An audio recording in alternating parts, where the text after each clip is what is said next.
you really, really, really need to love and be super passionate about whatever you're going to do, because it is going to take away time from other things that you love to do, i.e., like your family or another passion, whether it's golf or whatever it may be. You're going to have to sacrifice and take away time from something that you love to go and build this, because most likely you don't have the Mm. resources to just not be working and just build it as a full-time job. So for me, whether it was Vibio or content creation, like I've had to do it on nights and weekends. I've had to wake up early or stay up late. And so Mm. that takes away from things that I love to do. And so to really be successful, I think you need to understand the commitment that you're going to put in and be super passionate about it. Because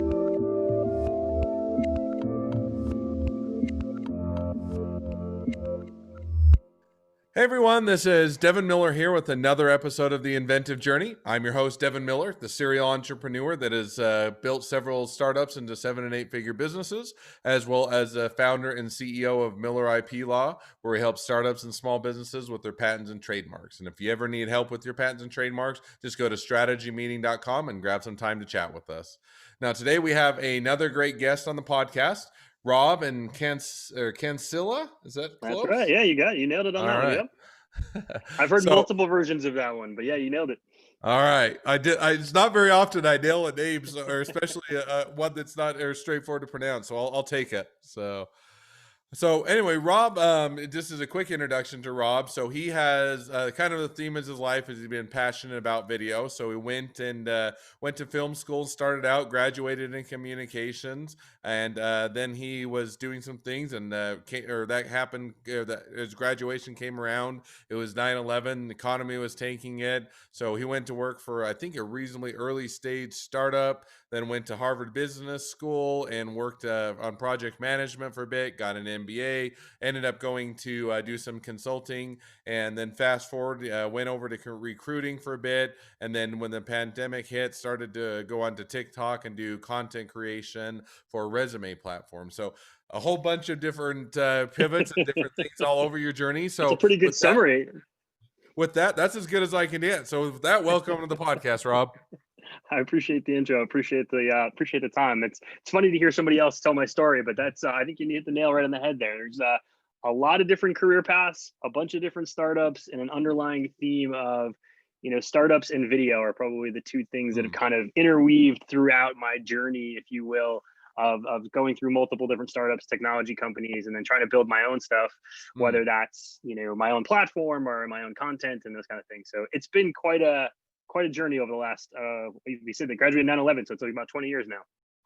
I can imagine it. So, all journeys are fun to go down. So, maybe now, with that as the introduction and welcome you to the audience, let's take it back in time a bit. So, you're going off you love video, you had a passion for that, and you went off to the film school. So, maybe Yeah. start your journey there and tell us a little bit about how that started and where you Yeah. got to where you're at today.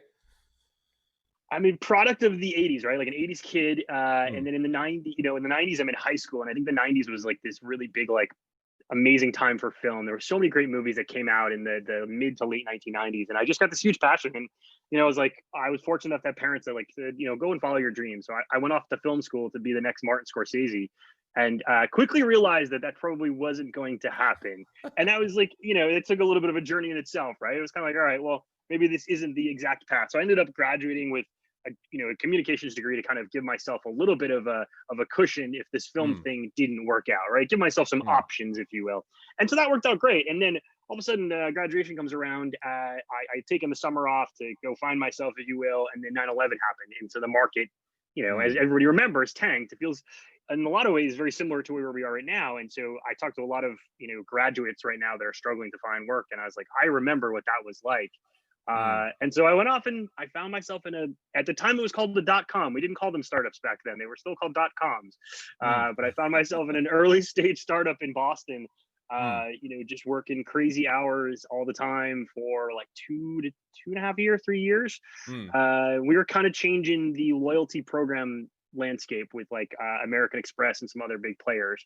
And it was a great opportunity. I'd never really, as a first job, I think going into a startup is a really interesting point because you get to do so much, and when you mm. don't know what you want to be when you grow up, it's a great opportunity to get kind of thrown in and be like, figure it out. And that's kind of what I Mm. did. So now let me ask one question. So first of all, you're coming out of school at 9/11, Yeah. and you kind of mentioned, different reasons, different motivations, different Yeah. impact on the society, but certainly kind of a bit the same as what people are maybe facing today with, hey, you've got COVID, you've had a bit of a slowdown in the economy, people are nervous and all of those things. So, and you mentioned you also were going into film and then, did communications as a bit more of a Yeah. background or a bit more secure, whatever you want to call it. So, how did you land that first job coming out of 9/11, the economy's slow and trying to Yeah. navigate that? How did you find the first job that you worked at? Honestly, it was through a friend where I had a friend who Hmm. had worked at the company, actually had left, but like was very familiar with it, had a lot of friends. I think I got connected to somebody in referral and those kind of things. So I was familiar with the business model because of his time there, as well as Hmm. kind of got an introduction to it. And honestly, I needed a job, to be honest. I mean, don't get me wrong, it ended up being this much bigger opportunity for me, but I Hmm. needed a job. And I tell people, like, I'm doing a lot of coaching now for like, students that are coming out of into the market. And it's like, there's this pressure that like you spent 4 years in your degree and like your parents spent all this money and maybe you spent a lot of money. And it's like, well, I got to go do my life calling now in my first job. And it's like, no, you really don't. And especially in this economy, go find something that like at least you're excited about or you think you may enjoy or Hmm. take that first leap. And it doesn't have to be, I mean, don't get me wrong. If you went to school to be a doctor or a lawyer, you should probably figure that out. But if you went with a more generalistic degree, like Hmm. absolutely go get a job. I had a mentor a long time ago say to me, and it's stuck with me and I've shared it with a lot of other people, is your 20s are to figure out what you don't want to do in life. Right. Hmm. And so I think like taking a job out of school that may not be something that you studied for 4 years, that's okay. You can check that off the box as like, I don't want to do that anymore. And to me, that's kind of what I was Hmm. doing. I was like, this is a job that pays the bills. It's a startup. It seems really interesting. And I know the brand. Let me at least take that leap and see what it's like. Hmm. So now, so you just, and I think that makes complete sense. So so you say, first of all, hey, I need to make money. I need to get a job. And I think Yeah. that, that's the first thing. If you are in a downturn economy, not don't just settle or take what you have to get in the long term, but if you have Yeah. responsibilities, you have expenses, don't be Yep. too proud of, hey, I got a degree in this and this is the only thing I can be good at. Go Yeah. take a chance, find those jobs and, make those pivots. And then if you really are still passionate about what you did with your degree and the economy picks back up, then circle back for that and get back re-engaged. But don't sit there and just kind of wait for that perfect job to come along and miss opportunities in the meantime. So I like that. So you went and did that, worked for the early stage startup, and I think if I remember right, you went to Harvard Business School after that. Is that right? Yeah, and let's be clear, I went there as an employee, not as a student. so Fair so enough. yeah, so I got a job at the Harvard Business School, which honestly, I didn't get a degree from there, but I got one heck of a really good education. Right, I spent Mm, a couple of years working in the education department, basically doing program management and project management, and so it was an opportunity to work with all these different organizations and leadership, as well as learn for some of the best strategy leaders in the world for almost 2 years. And mm, like I said, it wasn't a degree, but it certainly was a great education, and it gave me a lot of direction in that. One, I wanted to go get an MBA, which I eventually ended up doing. It gave me a lot of insight into how strategy leaders think about evaluating the landscape and looking at the competitive landscape, as well as total addressable markets and all of these kind of conceptual strategy things that I had never really thought about as a 25-year-old, mm. and even being in a startup. And all of a sudden I got this plethora of education on how to think about starting a business, if you will, from again some of the best strategy leaders in the world. Hmm. No, and I think so. And what made you, just out of curiosity? So you Yeah. went and worked, as an employee, not as a student, but at Harvard Business School. What made you decide to jump out of the startup you originally started at and go over and do that Yeah. for a period of time? Yeah, I think the startup was. I had been there for almost a couple of years, 2 or 3 years, something like that. I was, and it was a. I won't bore you with all the details of the business, but it was a 24-hour business. So like Mm, operationally, we ran 24 hours a day, and I became a manager, and I was leading this team of 30, and it became daunting. It was like a lot of phone calls at like 4 o'clock in the morning from another country, and I was like, I kind of just needed a little bit of a 9 to 5. And then mm, somebody got introduced me to this opening at the Harvard Business School, and I was like, man, to have, I've always like thought about my resume as like, what is the brand that I'm putting out there? And I thought, well, mm, listen, if I have an early stage company and I have the Harvard Business School on my resume, in 3 years, like those two things are going to be a really good 1-2 punch when I mm. kind of figure out a little bit more of what I want to do when I grow up. And so I thought it was a good kind of blend, if you will, of two different worlds that I could apply to where I thought I wanted to go. No, and I agree with you, and I think that it's interesting. Sometimes it's not in a resume builder. First of all, you got, as you mentioned, you got a good education. You got to go and you got to work for a prestigious school, which is great to put on the resume. But then you can also Yeah. say, "This is what I learned. This is what I did there. This is how I got in." I certainly think that makes it for that stepping stone, so to speak. Now, the interesting, I think, did you go get an MBA after you did Harvard Business School for a period of time? Yeah, I mean, I jumped around a little bit and moved around for one or two jobs, I think, but I eventually was like, the goal was, I got the itch to get my MBA while I was at Harvard, and I knew like in Hmm. the next 24 months after leaving there, I was going to go do that. So yeah, I got my MBA in Chicago and Loyola. I did it part time while working. Worked full time and then did night school and weekend for like 3 years Hmm. and grinded it out. But it was amazing. It was a huge opportunity. I actually got into consulting through my MBA. So I had a professor who was like an adjunct professor. She was teaching like an HR 101 Hmm. class, right? And I was thinking about a new job opportunity. And I honestly brought her my resume as just like, can you give me some feedback? Like, I'm going to put myself on the market Hmm. and whatnot. And she was like, yeah, would you ever consider coming to PwC in their consulting practice? And I was like, yeah, that'd be amazing. I'm like, sure. And Sure, why so, not? Now, yeah, why not? one question, just as a quick aside, but before we jump Yeah. off, so you went and got an MBA. Now, Yeah. how come you didn't go to Harvard Business School to get the MBA? And it could Uh, have been now. I'll freely admit, I got a law degree. I've got an MBA degree. I wouldn't have got into Harvard. Now, I think I'm every uh, bit as smart and can work as hard as they do, but I didn't yeah. have the credentials. I didn't have the background. I didn't have the connections, whatever you want to Yeah. call it. I wouldn't have got in. So was it a matter of, hey, you didn't want to go to Harvard, it wasn't available or an opportunity, or kind of what made that or made you to go to a different school? I would have loved to have gone to Harvard after spending 2 years on campus and seeing all the perks and benefits. I would have loved to. Now, honestly, my undergrad, I had a great experience in my undergrad. My grades were not great. I mean, I went to a good school, had Mm, the brand and all that. But yeah, my grades were not good enough. There was no way. And so, yeah, to be honest with you, and I was okay with that. Like, I think, again, the time I had there was incredible. But yeah, there was mm. no way. I didn't even apply. Let's just put it that way. I didn't And even as put I the, mentioned, I'm in the same boat. So nope, certainly understand, that you can't not always get into all schools, and yet you yeah, go where the opportunities are. So now to go back. So it didn't. I just yeah, was curious because that was an yeah, aside. Now going back to, so you asked your professor to look over your resume. You ended up yep, landing a job there. So how did yep. that job go, and how did that kind of go along on the path or It your was journey? Yeah, and it was the next part of this is probably the pivotal part, right? Because now I've got a startup, I've got the Harvard Business School, and I have consulting. So like to me, Mm, like again, I kind of built this like plethora of intel, if you will.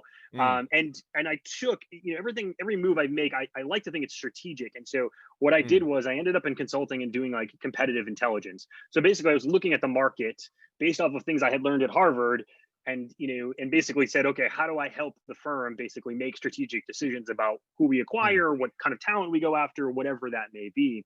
mm, And so it was an amazing time. I got to work with ex-government folks that had been in the intelligence space, and again I applied this kind of learnings from the strategy leaders at the business school and said, okay, here's how I think about it. Now consulting is awesome, is a fantastic, I think it's something I recommend to MBA students all the time as kind of a second education and a great stepping mm, stone out of your MBA.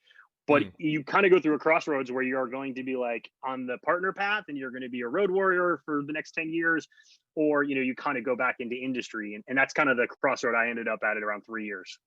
Okay, no, that makes perfect sense. Now you've got consulting, you've got an MBA, you've worked for Harvard Business School, Yep. you've got your original communications degree, and then Yep. I think that at one point you also went and worked for, was it a partner of Facebook or Facebook and Yeah. Pinterest? I can't remember, Yeah. something along those lines. Yeah, and so this is where the pivotal moment comes, right? So I go back into a startup. It's called Tongle. It's Mm, basically helping brands crowdsource video content. So all of mm, these platforms had come out. Like you had Instagram, you had Vine was a thing back then, is now gone. You had YouTube was blowing up, and so brands were being challenged to create more and more video content, but they couldn't do it at scale. And so Tongle was this early stage startup that was basically helping scale that. So it was perfect for me because it was all mm, about like working with filmmakers in video and brands. And so I got to tap into like the business school MBA side of me, right? And the mm, startup side, part of me, as well as going back to like this passion for film and video. And so it was this 3 years of going from a Series B, $11 million company to $30 million company, having multiple roles. And honestly, the most passionate I've ever been in a role because it got to left brain and right brain, if you will, right? I got to tap Mm. into all of my strengths, if you will, or my passions. And that's really when I started getting back into video in a different way, and thinking about like there is an opportunity to kind of mesh these two things together, meaning my job and my life as well as my passions, and so that was 2014 to 2017. Now, one thing I think you mentioned along that journey when you're working for, I believe it was Pinterest, that you said that Yeah, that wasn't as good of experience, or you didn't like it as yeah. much, or it was something that there was a drawback or something that nature. Maybe dive into that a bit more. Yeah, so I went from Tongo, that early stage company, to Facebook, and then ultimately to Pinterest. And I think Mm, honestly, both Facebook and Pinterest again was kind of helping brands scale video in a different way. For mm, me though, it was the moment when I realized that working for large organizations like Facebook and Pinterest, these are massive organizations now. mm, 10,000 employees got hired at Facebook of the year I was there. I'm the type of person, I like to be in a company where it's less than 50 people, it's less than 100 people. I mm. want to get on a well, now I want to get on a Zoom call, I guess, and see the entire company. But I like to be able to walk in the office and see most of the people. I want to wear multiple hats, and so Mm. the joke that I make all the time is if I'm working for a company where there's meetings about meetings, then like it's probably too big for me, right? Like that's my breaking point, if you will.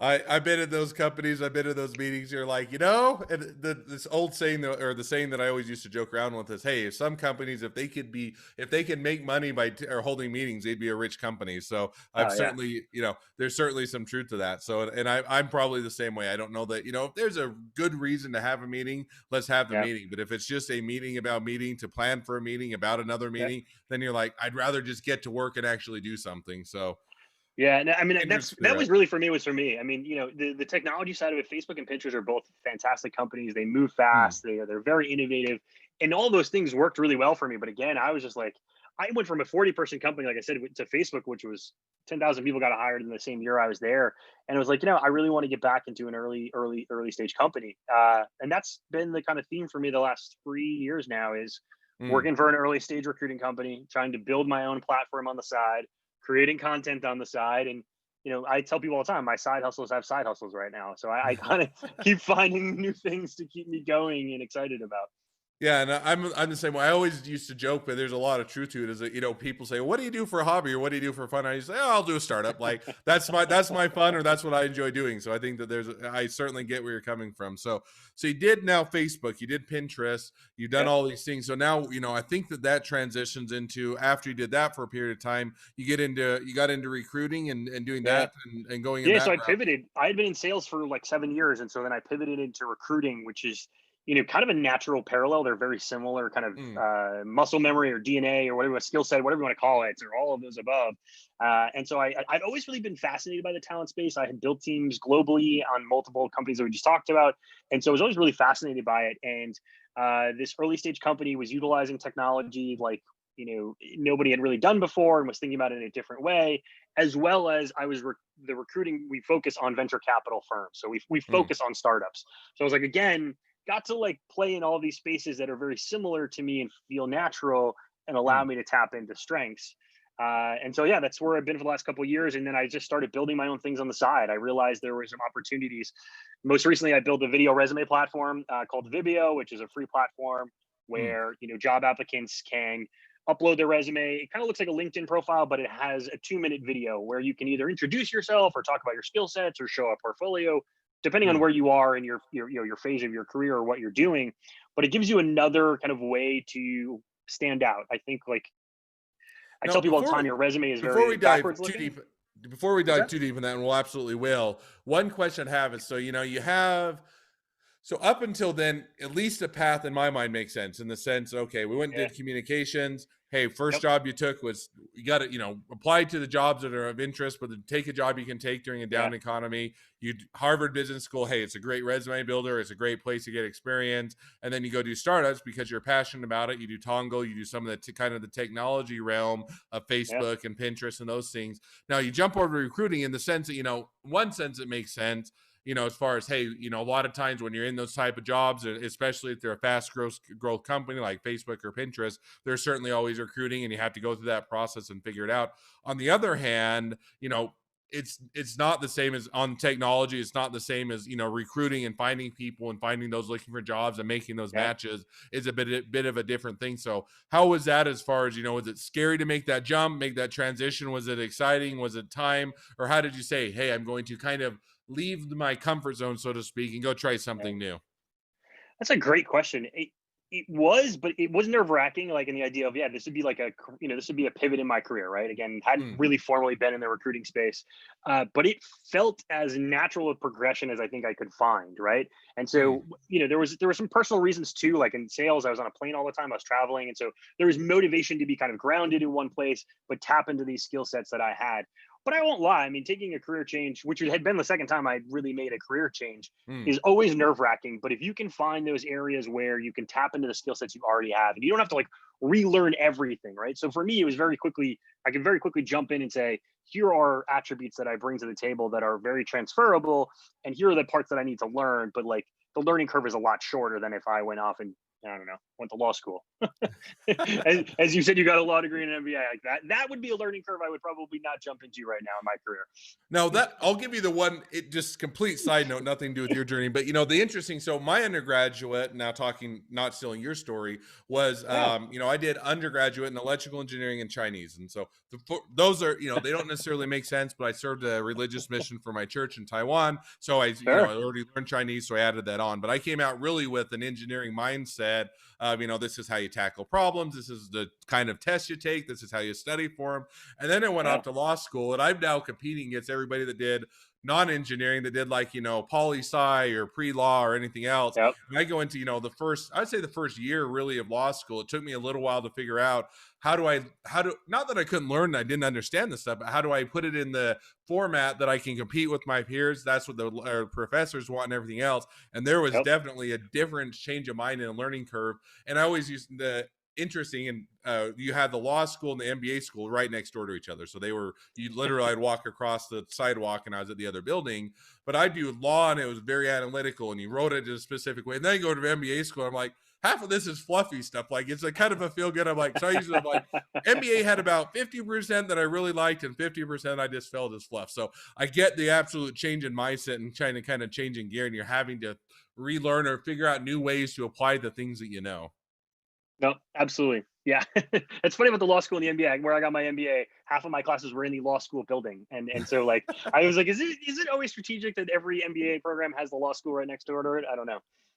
Maybe. So maybe you get the marketing people and the people that are building the company, that they get the lawyers right now next to them to say, don't Exactly. do that because you'll get in trouble. So who knows? So now jumping to, so you left Facebook, you left Pinterest, and you decided, okay, I'm going Yeah. to do my own thing, which is recruiting. And you started to do that. And I think it was a bit more, not putting words in your mouth, but a bit more traditional, or kind of going down the recruiting route. And then you had COVID hit, and you had to make a bit of a pivot. And I think you pivoted to TikTok with video. Is that right?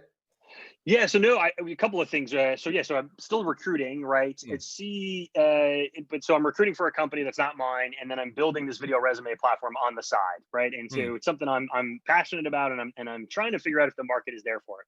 And then mm, COVID happens, and I'm like, well, this is an interesting opportunity to kind of really test this idea.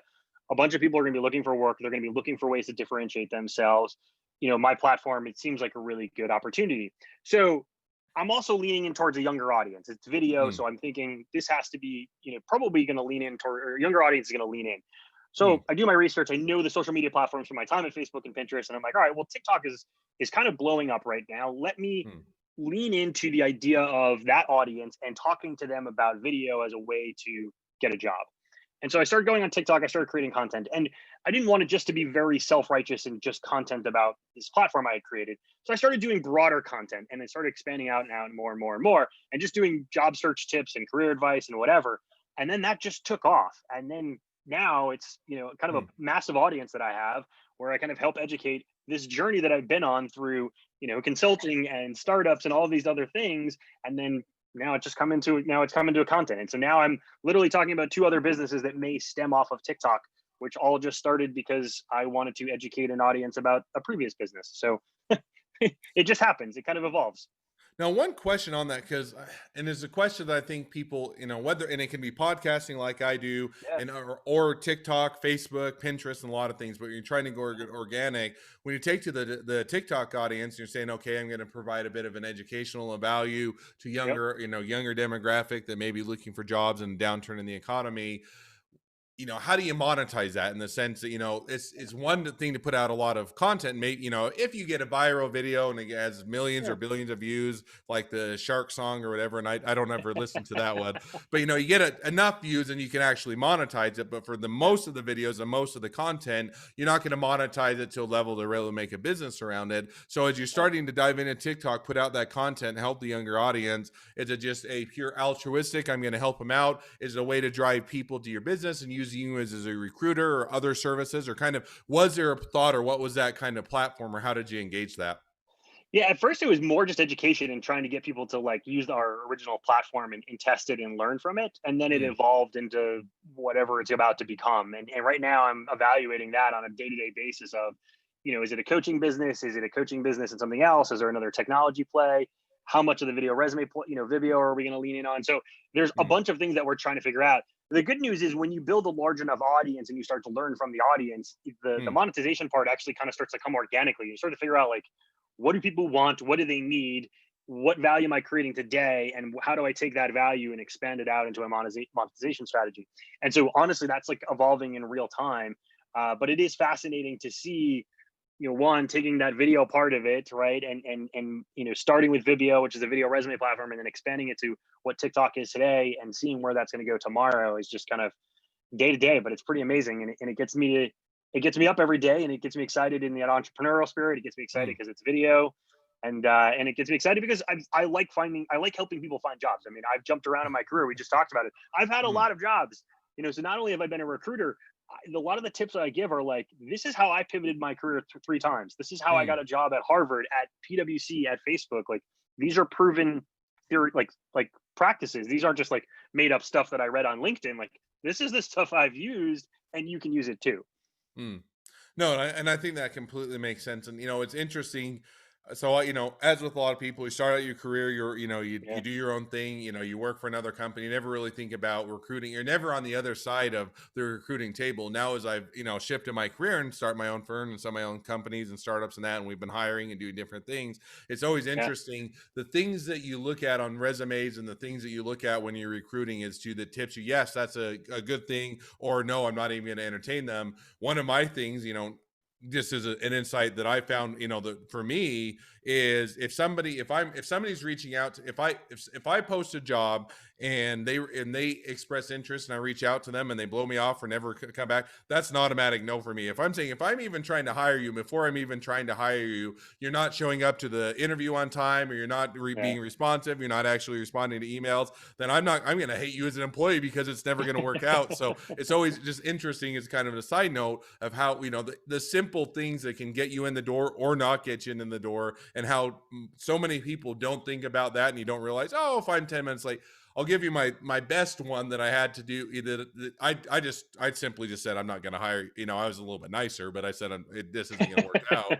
Is I had somebody that I thought was a good candidate on paper. They actually looked good on paper, Yeah, and I was interested in. So I reached out. We set up a time. It was during COVID or that, so we did. I did the initial interview as a video, and it was via Zoom. And it was whatever time o'clock. We'll say 12 o'clock comes around, and I said, okay. Sit there waiting, and about 10. I usually give people about 5 minutes. Like, sometimes it takes a little bit of technology or to get set up or whatever. 5 minutes in, I give him a call and says, are we still doing the interview? Are you still interested? He says, yeah, just finishing up the round of golf, and I decided that I didn't want to wreck my golf game or give that up. So I was just a few minutes late to finish my golf game, and then I was going to give you a call. And I'm like, okay, that's a definite no. Like, there's no way I'm going to hire you. If you're saying that I'm trying to hire you for a job that you say you're interested in, and golf is more important, you probably have a different priorities than what I would like in an employee. So complete Especially, aside. yeah, But now that we, especially the interview process. If you're making me second priority in the interview process, imagine what happens when I'm paying you.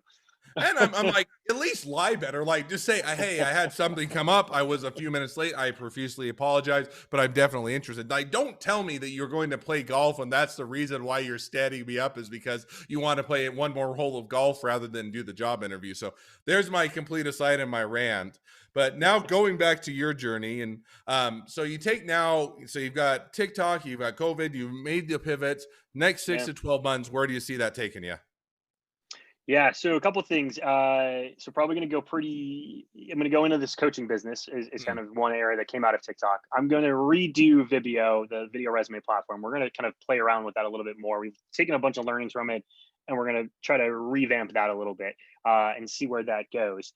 I'm teaching a little bit, so I went back to my MBA program. I did a class for them last quarter as like a one-time thing, and now they're like, come ask me to come back and do some more part-time teaching. So I'm going to mm, start to take all of these things and put them together and say, okay, what are some of the, what can happen in the next 6 to 12 months? Ideally, I'd like Vibio to take off, and as well as this content business as well, kind of take off. But I think it's going to be rooted in content creation and helping people find jobs is kind of the mm. underlying theme, I would say, that I'll be going through. No, and I think that makes complete sense. So, first of all, good luck on the next 6 to 12 months. Now, Thanks. as we reached, and because I think it's hard to even know what the next 6 to 12 weeks are going to look like, let No alone months kidding. type of a thing as things. But I think that the common theme, and I think it's kind of been throughout you, was being willing to pivot, being willing to understand the Yeah. marketplace and where you can apply your talents and how you can apply your talents. I think leads to success no matter the marketplace. Because I think I always, talking with a lot of startups and small businesses, the one thing I always talk about is, the thing when anytime the market changes, and it can be whether it's COVID, it can be good, bad, or indifferent, but Yeah. if there's a change in the marketplace, it reveals the chinks in the armor of the competitors, right? What they're not doing Yep. well. Because if it's a good economy, good marketplace, everybody kind of all ships rise, and you don't often see what the things that you could do better, things that you weren't doing as well because everybody's doing well. But when you have those chinks, you can say, okay, this is why they're not surviving. This is what they're not doing well. It gives you the Yep. opportunity to say, should I go on TikTok? How do we appeal to the younger market? How do we do recruiting in a different way? And I think that's a smart thing to take.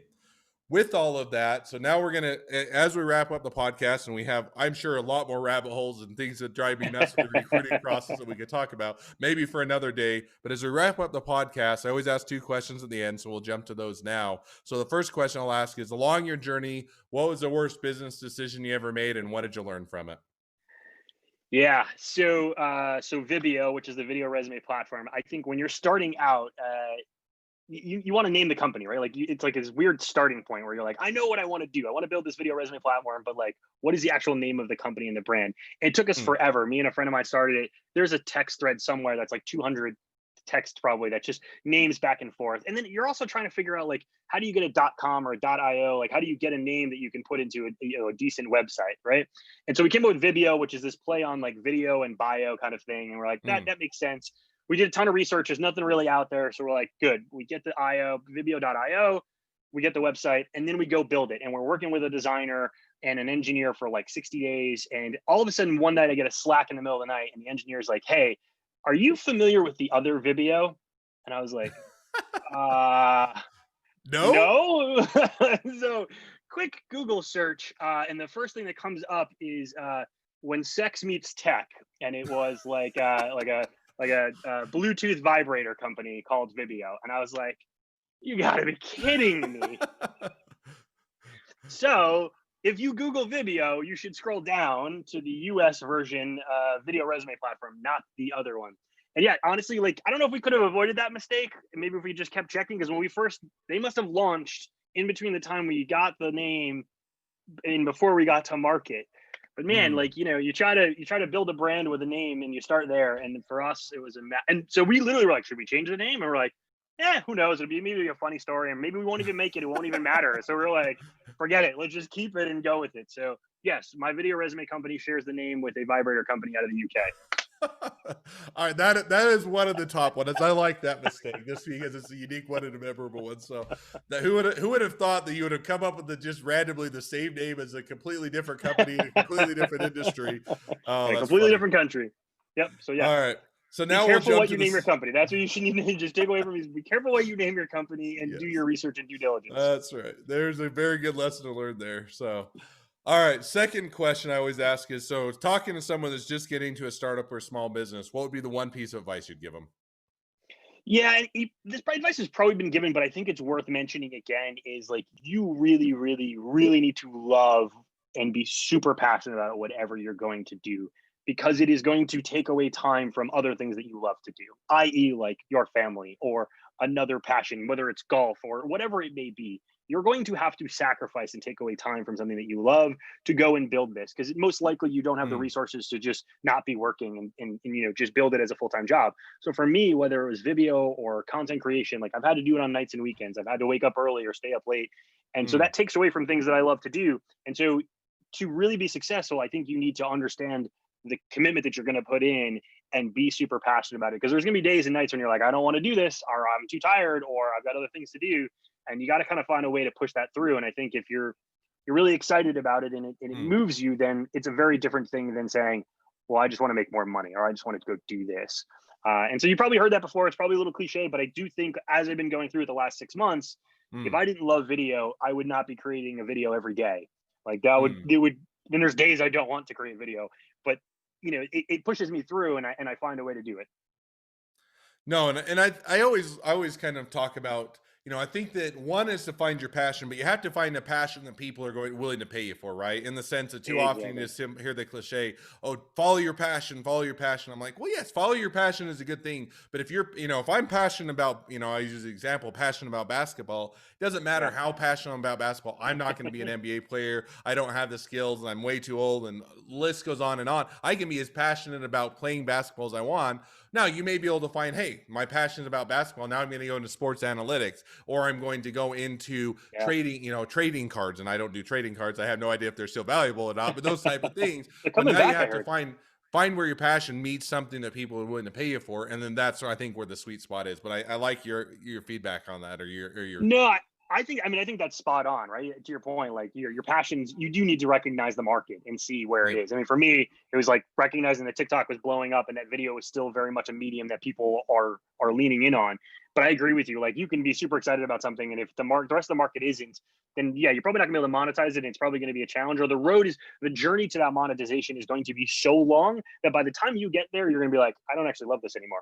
Mm, so so you have to figure out what that happy medium of is like, is this something I'm super passionate about? Can I monetize it? And can I get there in a reasonable time without it? And you don't always know. You have to test and learn, but like you got mm. to be willing to do that. So No, and I completely agree. So now as we wrap up, so if people want to find out more about, your business, they yeah, want to watch your TikTok videos, they want to use you as a recruiter, they want to get yeah. more information, they want to reach out to you, they want to be an employee, they want to be an investor, they want to be your next best friend, any or all of the above, what's the best way to connect up with you? Yeah, probably LinkedIn for this. Mm, Certainly can follow me on TikTok, and both are under my name, Rob Cancilla, Rob_Cancilla on TikTok. But either one of those will be the best. LinkedIn, obviously, has got a much better kind of communication channel in the sense of networking and all mm. those kind of things. So highly recommend going that route. All right. Well, I definitely encourage everybody to link or follow you on TikTok, watch your videos, reach out to you on LinkedIn, use your Awesome. recruiting services. So anybody, especially if you're looking for a job or looking for how to land your next best job, certainly reach out to Rob. Well, thank you for coming on. Now, for Appreciate the all of time. you that are for all of you that are listeners, if you have your own journey to tell, feel free to reach out to us. We'd love to have you on the podcast. Just go to inventivejourneyguest.com and apply to be on the podcast. If you are a listener, also make sure to click subscribe so you can get notifications as all our new awesome episodes come out. And last but not least, if you ever need help with patents, trademarks, or anything else with your business, feel free to reach out to us at Miller IP Law by going to strategymeeting.com and grabbing some time to chat with us. So thank you again, Rob. It's been a pleasure, Thanks, man. and wish the next leg of your journey even better than the last. Thanks, man. All right. Have a good one.